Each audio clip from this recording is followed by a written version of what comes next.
الحمد لله نحمده ونستعينه ونستغفره ونؤمن به ونتوكل عليه ونعوذ بالله من شرور أنفسنا ومن سيئات أعمالنا من يهده الله فلا مضل له ومن يضلله فلا هادي له ونشهد أن لا إله إلا الله وحده لا شريك له ونشهد أن سيدنا ونبينا ومولانا محمدا عبده ورسوله صلى الله تعالى عليه وعلى آله وأصحابه وسلم تسليما كثيرا أما بعد فأعوذ بالله من الشيطان الرجيم بسم الله الرحمن الرحيم إنا نحن نزلنا الذكر وإنا له لحافظون صدق الله العظيم.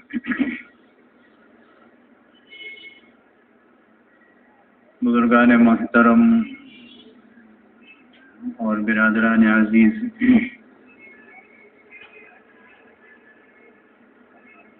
امیر المؤمنین خلیفہ ثالث سیدنا عثمان غنی رضی اللہ تعالی عنہ کے حالات بیان ہو رہے تھے، اور ان حالات میں یہ بات بتلائی گئی تھی کہ حضرت عثمان غنی رضی اللہ تعالی عنہ بالکل ابتدائی دور میں انہوں نے اسلام قبول کیا،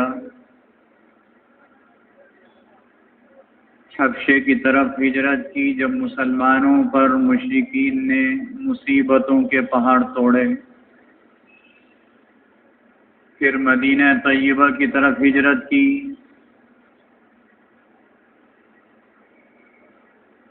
اور حضور اقدس صلی اللہ علیہ وسلم نے اپنی 2 صاحبزادیوں کا نکاح ایک کے بعد ایک کا ان کے ساتھ کیا۔ یہ ان کی بہت بڑی فضیلت ہے، اس روئے زمین پر ان کا ہمسا کوئی نہیں ہے اس معاملے میں۔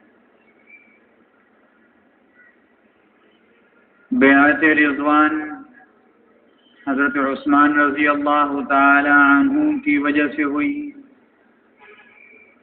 حضرت عثمان غنی رضی اللہ تعالی عنہ حضرت صدیق اکبر اور حضرت فاروق اعظم رضی اللہ تعالی عنہما کے دور خلافت میں ان کے سب سے بڑے وزیر رہے اور مشیر رہے،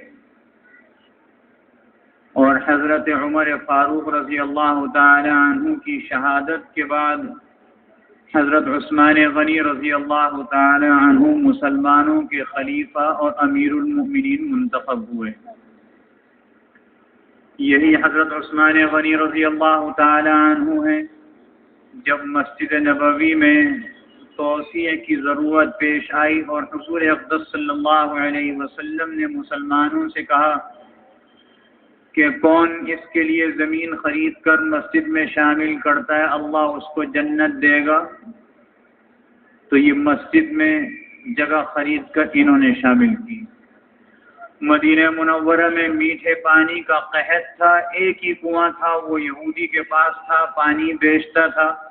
حضور علیہ الصلوۃ والسلام نے ارشاد فرمایا کون اس کنویں کو خرید کر وقف کر دے اللہ اس کو اس کے بدلے میں جنت دے گا، تو وہ کنواں خرید کر مسلمانوں کے لیے بلکہ ساری انسانیت کے لیے وقف کیا۔ حضرت عثمان غنی رضی اللہ تعالی عنہ کے دور خلافت میں اسلام بہت دور دور تک، عرب سے لے کر ہندوستان کے کنارے تک، اور یہ روس، افغانستان، وہاں بھی اسلام پھیلا۔ اور اسلام جتنا جتنا پھیلتا گیا تو عرب سے نکل کر چونکہ عجم میں آیا، عجم کی زبان دوسری، یہ عربی بھی بولیں تو عربوں کا لہجہ نہیں ہو سکتا، تو قرآن کریم کے پڑھنے میں ہر علاقے کے لوگوں نے اپنی اپنی لغتوں کا اعتبار کیا، حالانکہ قرآن مجید عرب میں قریش کی لغت کے مطابق نازل ہوا تھا، جو قریش کی لغت تھی اللہ نے اسی لغت کے مطابق قرآن مجید کو نازل فرمایا، چاہے وہ قرآن مجید 7 یا 10 لغتوں پر نازل ہوا ہے قرآن مجید۔ مثال کے طور پر قریش کی لغت میں اگر یہ ہے کہ مالکی یوم الدین پڑھتے ہیں، یہ بھی قریش کی لغت ہے، عرب کی لغت ہے۔ قرآن مجید ایک اس طرح بھی نازل ہوا کہ اس مالکی یوم الدین کو ملکی یوم الدین پڑھتے ہیں، یہ بھی قریش کی لغت ہے، اللہ نے اس طرح بھی نازل فرمایا۔ قریش کی لغت میں جتنی بھی اس کے شعبے تھے، ہر شعبے میں اللہ نے قرآن نازل فرمایا۔ لیکن جب اسلام نکل کر عرب سے عجم میں آیا اور لوگ یہاں کے لوگوں نے وہاں کی لغت کو اتنا اہم نہیں سمجھا اور اس کے پڑھنے میں اس کی ادائیگی میں کوتاہیاں ہونے لگی، اور بعض اوقات ان کوتاہیوں پر عرب کے لوگ ان کو متنبہ کرتے تو لڑ مرنے کے لیے تیار ہو جاتے۔ یہ حضرت عثمان غنی رضی اللہ تعالی عنہ کا بہت بڑا کارنامہ اور خدمت ہے کہ انہوں نے قریش کی لغت کے مطابق قرآن مجید کے نسخے تیار کرائے۔ جمع تو ہو گیا حضرت صدیق اکبر رضی اللہ عنہ کے دور میں، اور حضرت عثمان غنی رضی اللہ تعالی عنہ نے وہ قرآن مجید جو حضرت صدیق اکبر رضی اللہ عنہ نے لکھ کر اپنے پاس بھی محفوظ کیا تھا، وہ حضرت عائشہ صدیقہ رضی اللہ تعالی عنہ کے پاس تھا، حضرت عمر فاروق رضی اللہ تعالی عنہ کے زمانے میں حضرت عمر کے پاس آ گیا، حضرت عمر کی شہادت کے بعد حضرت حفصہ رضی اللہ تعالی عنہ کے پاس چلا گیا، آپ نے ان سے منگایا، ام المومنین، اس کے نسخے تیار کرائے۔ اور اس زمانے میں طباعت نہیں ہوا کرتی تھی، طباعت تو یہ 200-250 سال کی بات ہے، اس سے پہلے طباعت کا کوئی نام و نشان نہیں تھا، نقل کیے جاتے تھے، سامنے رکھی ہوئی چیز ہے اس سے نقل کر لی جائے، نسخے تیار کرائے۔ اور جتنے مسلمانوں کے مراکز تھے ہر مرکز میں ایک ایک نسخہ بھیجا، اور ایک نسخہ مدینہ طیبہ میں اپنے پاس رکھا، اس نسخے کو کہتے تھے نسخہ امام۔ اگر کہیں کسی میں کوئی لکھنے میں غلطی ہو جائے تو وہ اس نسخے سے ملائے، اس نسخے میں جیسا ہوگا ویسا کر لیں گے، اس کو کہتے تھے نسخہ امام۔ اور مسلمانوں کو اس کا پابند کیا کہ جو نسخے تیار ہوئے ہیں ان سے نقل کر لو، اس کے مطابق قرآن مجید پڑھا کرو۔ اس سے فائدہ یہ ہوا کہ جو لوگوں نے اپنی اپنی لغتوں کو اس کے اندر رائج کرنا شروع کر دیا تھا وہ طریقہ ختم ہو گیا۔ آج قرآن پڑھا جاتا ہے، پوری دنیا میں پڑھا جاتا ہے، ایک ہی لغت میں پڑھا جاتا ہے، اور وہ لغت ہے لغت قریش کی۔ ہم یہ چاہیں اس میں اپنی طرف سے عربوں نے اپنی عربی کو تبدیل کر لیا، خامیاں آ گئیں، جیسے اردو میں خامیاں آ گئیں۔ اردو ایک لشکری زبان ہے، اردو زبان میں خوبی یہ ہے کہ دنیا کی تمام زبانوں کے الفاظ اس کے اندر مل جائیں گے، جو اس زبان میں ان کے الفاظ آئے وہ سب اردو میں ہو گئے، اب وہ اردو ہے۔ لیکن ہم نے اپنی ہی زبان میں تبدیلیاں شروع کر دی، لوگ کہتے ہیں ہمیں تو پرانی اردو سمجھ میں نہیں۔ اللہ کے بندے، اردو تو وہی ہے نا، اب ہم اس میں تبدیلی کر لیتے تو ہماری غلطی ہوگی، ہم اردو نہیں سمجھتے یہ کہا جا سکتا ہے، ہم اپنی مادری زبان نہیں سمجھتے۔ اسی طرح عربوں نے بھی، قرآن مجید لفظ قاف سے ہے، عربوں نے قاف بولنا چھوڑ دیا، گاف بولنے لگے، گاف پوری عربی میں گئی نہیں ہے۔ روزمرہ کی باتوں میں جب قرآن کو کہیں گے قرآن کہیں گے،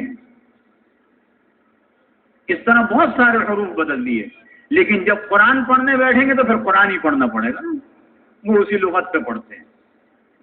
حتیٰ کہ حضرت عثمان غنی رضی اللہ تعالی عنہ نے قرآن مجید کے جو نسخے تیار کرائے اور جب لغت قریش کے مطابق کرائے، وہ اگر اسی طرح لکھا جاتا ہے جس طرح قریش میں لکھا گیا تھا، آج تک چلا آ رہا ہے۔ مثال کے طور پر آپ نے دیکھا ہوگا پہلے سپارے میں لفظ ابراہیم آیا ہے، حضرت ابراہیم علیہ السلام کا نام۔ پہلے سپارے میں لفظ ابراہیم میں ہاں کے نیچے کھڑا زیر ہے یا نہیں ہے ہاں کے بعد، اور کھڑا زیر یہ یا کے برابر ہے، پڑھیں گے ابراہیم یا پڑھنے میں آئے گی۔ لیکن یہی سورہ ابراہیم میں چلے جائیے تو وہاں پر جو لکھا ہوا ہے وہ ہاں کے بعد یا لکھی ہوئی، پڑھنے میں دونوں ایک ہیں۔ لیکن قرآن مجید کے نزول کے وقت جس طریقے سے اس کے الفاظ آئے تھے اسی طریقے سے قریش نے محفوظ کرے، جس صورت میں جیسے تھے ویسے ہی محفوظ ہوئے، آج تک ہے۔ اگر ہم پہلے سپارے کے ابراہیم کو ہاں کے بعد یا لکھ دیں پڑھنے میں تو اگرچہ ابراہیم ہی آئے گا لیکن غلط ہوگا لکھنے میں، املا غلط ہو جائے گا۔ یہ سارے طریقے محفوظ کیے۔ یہ حضرت عثمان غنی رضی اللہ عنہ کی خدمت، اتنی بڑی خدمت کہ پوری دنیا کے مسلمانوں کو ایک لغت پر جمع کر دیا، اور وہ لغت جس لغت پر قرآن مجید حضور اقدس صلی اللہ علیہ وسلم پر نازل ہوا تھا۔ ہم ان کی اس خدمت پر انہیں کوئی بدلہ نہیں دے سکتے سوائے اس کے کہ ان کے لیے دعا کریں، سوائے اس کے لیے کہ ان کو کیا اللہ انہیں جزائے خیر دے، کتنا بڑا کام کر گئے، مسلمانوں کو کٹنے مرنے سے بچا گئے، قرآن کے نام پر کٹتے ان کو بچا لیے۔ اور جب عرب سے نکل کر اسلام دور دور تک پھیلا تو طرح طرح کے ذہن مسلمانوں کے اندر آئے، اور یہ ایک تجربے کی بات ہے کہ طرح طرح کے ذہن جب ایک جگہ آ جاتے ہیں تو پھر مخالفت بھی شروع ہو جاتی ہے۔ حضرت عثمان غنی رضی اللہ تعالی عنہ کے زمانے میں مسلمانوں کے اندر آپس میں پھوٹ پڑنی شروع ہوئی، مخالفت شروع ہوئی، اور دراصل یہ حضور اقدس صلی اللہ علیہ وسلم کی ایک پیشین گوئی ہے۔ حضور علیہ السلام کے زمانے سے لے کر حضرت عثمان غنی رضی اللہ عنہ کے دور خلافت کے 6-7 سال تک بالکل اتفاق رہا، اس کے بعد نا اتفاقی شروع ہوئی۔ ایک دن حضور اقدس صلی اللہ علیہ وسلم مدینہ طیبہ سے باہر چلے اور ٹہلتے ٹہلتے قبا نامی بستی میں پہنچ گئے، جہاں مسجد قبا بنی ہوئی ہے نا۔ یہ قبا بستی اس وقت باہر تھی مدینے سے، اب بالکل شہر میں۔ اس قبا مسجد کے پاس ایک کنواں تھا، اس کا نام تھا بیر اریس، اور جا کر اس کنویں پر پاؤں لٹکا کر منڈیر پر بیٹھ گئے، اکیلے بیٹھے۔ مدینہ منورہ میں دیکھا کہ حضور علیہ السلام مسجد میں موجود نہیں، گھر پر موجود نہیں۔ حضرت ابو بکر صدیق رضی اللہ عنہ مسجد سے اٹھے تلاش کرنے کے لیے کہ یہودی بھی موجود ہیں مدینے میں، پہلے بھی آپ پر حملے ہو چکے ہیں، کوئی نقصان نہ پہنچا دیں۔ حضرت صدیق اکبر رضی اللہ عنہ تلاش میں نکلے بیر اریس پہ بھی پہنچ گئے۔ اور کیسے؟ دیکھیے، آپ نے سیرت میں یہ کہیں پڑھا ہوگا کہ حضور علیہ السلام جس جگہ سے گزر کے جاتے تھے اس جگہ ایک قدرتی طور پر خوشبو پیدا ہو جاتی تھی۔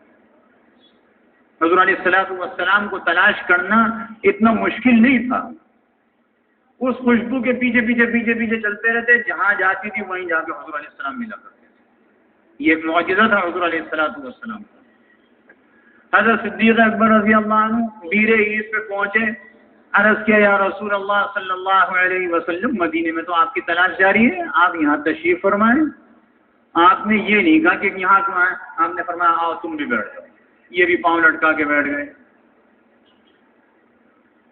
پہلے حضور علیہ الصلوۃ والسلام ایک ہی کی فکر تھی، اب صدیق اکبر رضی اللہ عنہ کی فکر ہوئی حضرت عمر رضی اللہ عنہ سے۔ یہ بھی تلاش کرتے کرتے کرتے کرتے قبا نامی بستی میں پہنچے، بیر عریس پر پہنچے۔ حضور علیہ السلام نے ان کو دیکھا، کہا عمر آؤ تم بھی بیٹھ جاؤ، وہ بھی پاؤں لٹکا کے بیٹھ جائے۔ تھوڑی دیر کے بعد پہلے ایک کی فکر، دو کی، اب تین کی فکر ہوئی، کو واپس ہی نہیں آتا جانے کے بعد حضرت عثمان غنی رضی اللہ عنہ سے، اور حضرت عثمان غنی رضی اللہ عنہ چلے، یہ بھی تلاش کرتے کرتے قدرت کی بات بیر عریس پر پہنچے۔ حضور علیہ السلام نے فرمایا تم بھی بیٹھ جاؤ، یہ بھی کنویں میں پاؤں لٹکا کے بیٹھ گئے۔ اب یہ چار ہستیاں بیٹھی ہیں نا وہاں پہ کنویں میں، اور حضور علیہ الصلوۃ والسلام انگوٹھی پہنے ہوئے ہیں جس پر محمد الرسول اللہ لکھا ہوا ہے، اور یہی انگوٹھی پہلے زمانے میں جب پہنی جاتی تھی وہ اس کام بھی آتی تھی کہ کسی کو خط لکھا اسی انگوٹھی سے مہر لگا دی۔ یہ انگوٹھی بعد میں حضرت صدیق اکبر رضی اللہ عنہ کی طرف منتقل ہوئی، وہاں سے حضرت فاروق اعظم کی طرف منتقل ہوئی، وہاں سے حضرت عثمان غنی رضی اللہ عنہ اجمعین کی طرف منتقل ہوئی۔ حضور علیہ السلام نے انگوٹھی نکالی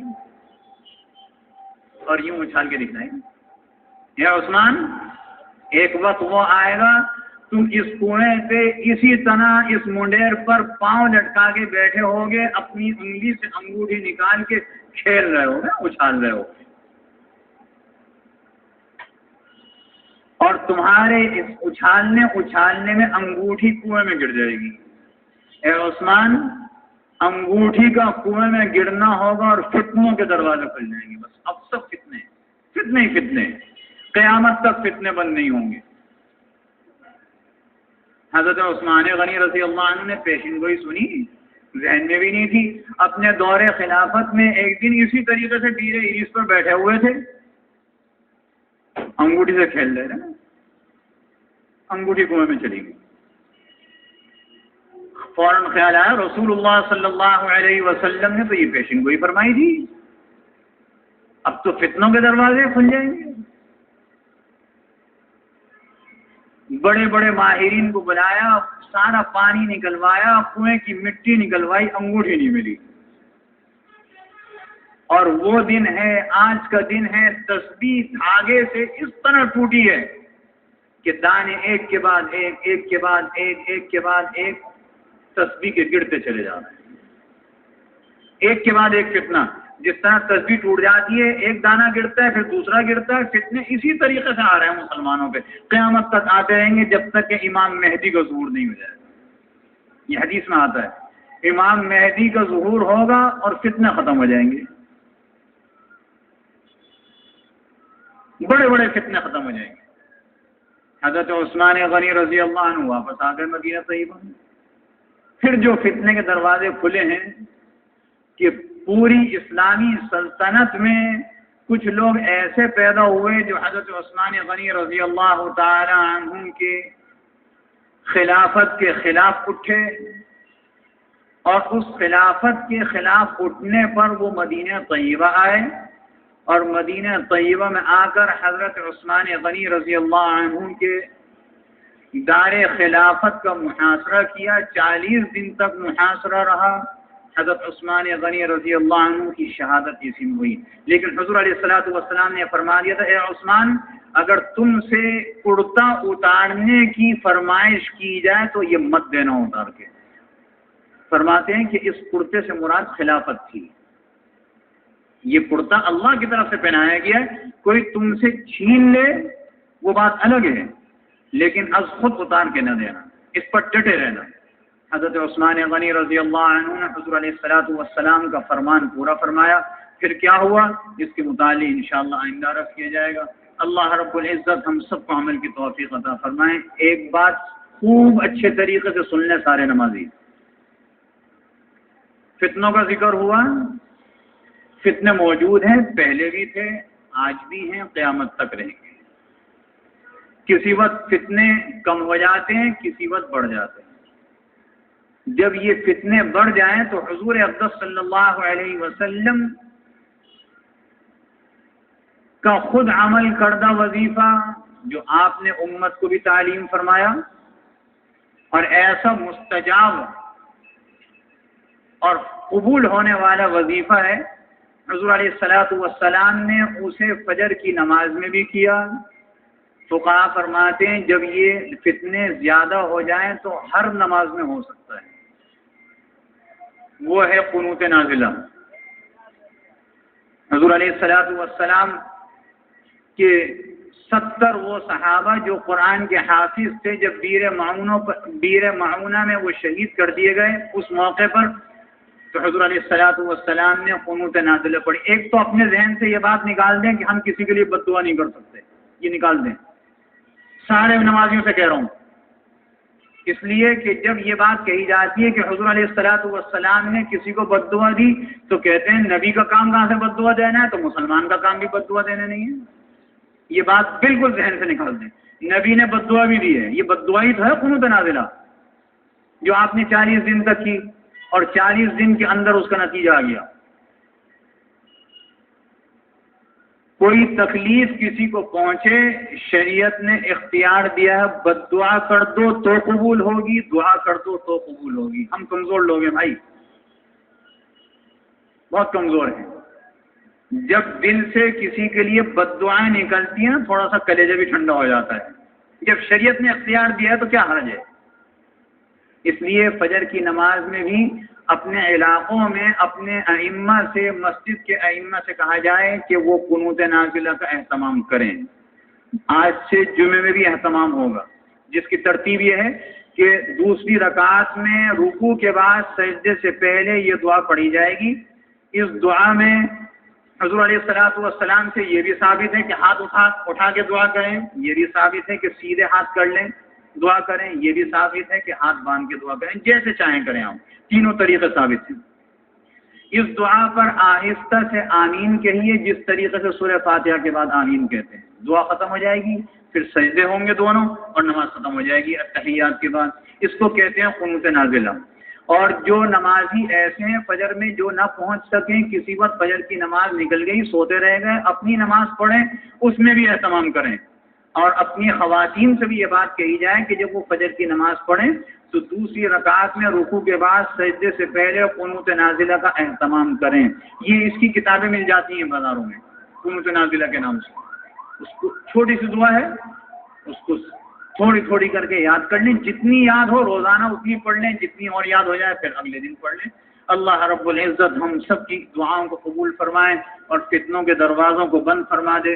وآخر دعوانا الحمدللہ رب العالمین۔ سنتیں پڑھ لی۔